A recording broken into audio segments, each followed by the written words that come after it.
देख रहे हैं YouTube चैनल आवाज आपका। नमस्कार, आप देख रहे हैं आवाज आपका। ये मेरी आवाज नहीं, आपकी आवाज और उठाने वाला आपके साथ है MS परदेसी। आइए आपको दिखाते हैं बिहार सरकार का ऐसा चीज जो 1967 में तैयार हुई थी। जी हाँ, आप सही समझ रहे हैं। आप देख रहे हैं खंडहर हुआ पड़ा चीनी मिल। ये चीनी मिल 1967 में बनी थी, जिसमें लगभग 110 किसान का सहयोगी रहा था। उस समय सरकार को किसान ने कंज्यूमर बन के एशिया का सबसे बड़ा चीनी मिल बनवाया, और वो इस प्रहलाद नगरी में स्थित है, बनमनखी, जो पूर्णिया डिस्ट्रिक्ट में पड़ता है। सही सुन रहे हैं आप। ये जो खंडहर हाल में देख रहे हैं, वो तब की सरकार थी जब लालू प्रसाद का सरकार रहा था। आइए हम दिखाते हैं आपको कि उस रीजन में सरकार का जो कार्यक्रम रहा, उसके तहत ये चीनी मिल बंद हो गई। लेकिन आप तो समझ रहे हैं कि लालू के रीजन में बंद हो गया, सही है, समझ रहे हैं। लेकिन ये 1997 में बंद हुई, और तब से लेके आज तक की सरकार है। ये 23 साल में क्या कर लिया? आप सोच रहे होंगे कि लालू सरकार में बंद हो गई, लेकिन 23 साल में ये सरकार कहां बना दिया। जी हां, आपको बता दें कि इसी बीच में इलेक्शन से पहले पब्लिक को लॉलीपॉप दिखाने के लिए बीमा भारती और यहाँ के मुख्यमंत्री बीमा भारती वो यहाँ आई थी और कही थी कि हम इसका जीर्णोद्धार करेंगे, दूसरी कंपनियां लगाएंगे। बात हो गई है, बॉम्बे से आ रहे हैं, लेकिन कुछ नहीं हुआ। ये भी बोला गया कि लॉकडाउन में फीता नहीं काट सकते, नारियल को नहीं फोड़ सकते। आइयो, ये क्या बात जी। अब लॉकडाउन भी चला गया, सरकार भी बन गई, लेकिन मैडम गुस्साइएगा नहीं, हम तो पूछेंगे, हम तो बोलेंगे, जनता को दिखाएंगे। सत्य पे आधारित बात को जनता को दिखाना हम लोगों के लिए सत्यता की बात होती है। आपको गुस्सा नहीं आना चाहिए। मैं दोबारा बोल रहा हूं कि बीमा भारती जी मंत्री थी, तब आई थी और बोली थी कि हम लॉकडाउन के बाद इसका फिर से उद्घाटन करेंगे। कहाँ चले गए? बोल रही थी कि आचार संहिता लगी हुई है, अभी हम इस वजह से फीता नहीं काटेंगे।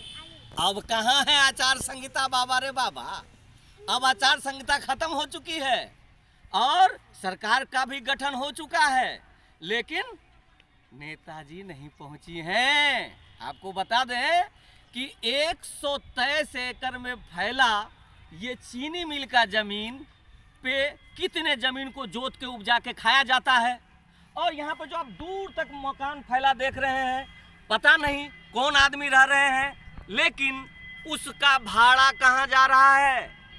पूछती है जनता सरकार से, बिहार सरकार से, कि उसका भाड़ा कहाँ जा रहा है। जी हाँ, इतने दिन से 23 साल से चीनी मिल बंद है, उसका राजस्व आता, वो राजस्व का भुगतान कौन करेगा?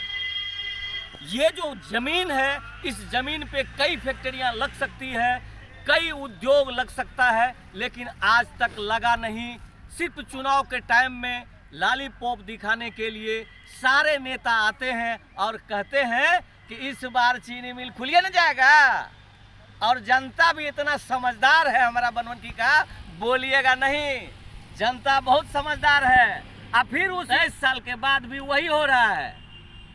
एक कहावत है भोजपुरिया भाषा में, वो बता दें आपको कि हम चरी रउआ चरे, हम चरी रउआ चरे, चरे के आज़ादी बा, और ओकर चरल नइखे पुनकी जेकर तन पे खादी भाजी। हाँ, खादी जिसके ऊपर है, जो पहने हुए हैं, उसका बात का क्या ठिकाना।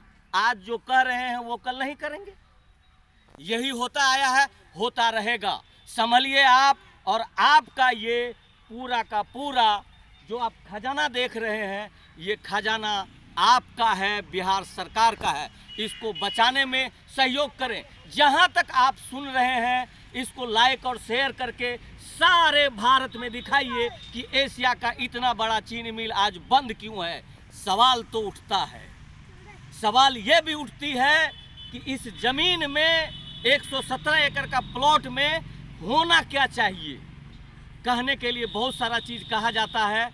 अभी आपको बता दें कि इसका जो चीनी मिल का आप ढांचा देख रहे हैं, ये सिर्फ ढांचा है। इस ढांचे में आज 23 साल से सिर्फ कटाई हुई है।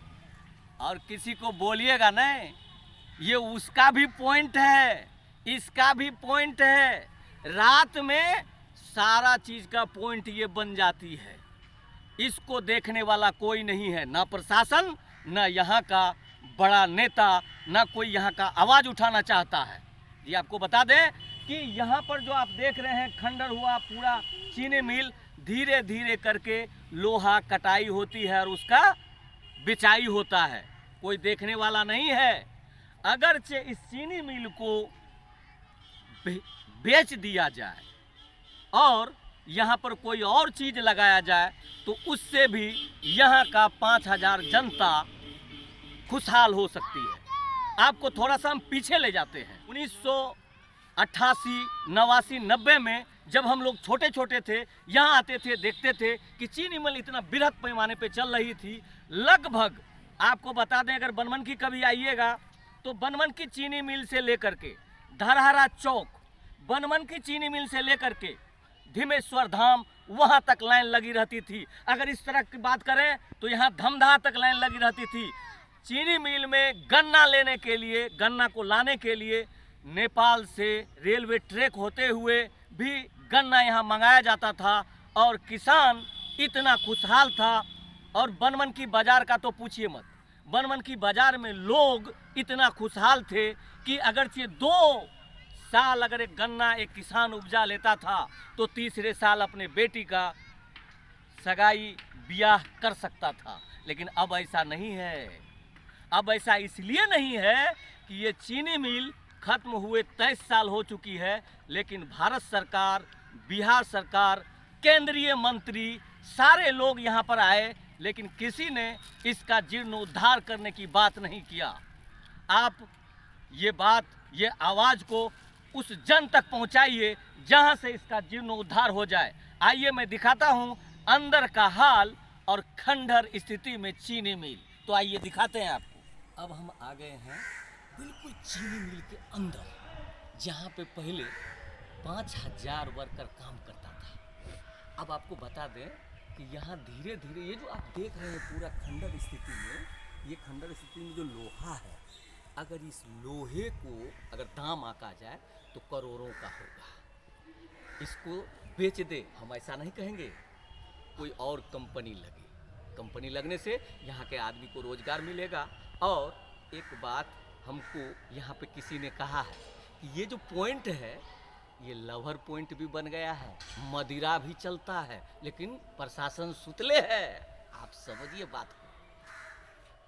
कहल जाता कि जब कोनो जगह में कोनो क्राइम, कोनो और चीज़ होला तो हम ये कहेंगे, हम जो यहाँ आए हैं बड़ा डर डर के आए हैं, यहाँ पर कुछ न कुछ हो रहा है, हम उसका फोटो नहीं दिखा सकते आपको, और वही डर से धीरे धीरे बात कर रहे हैं आपसे।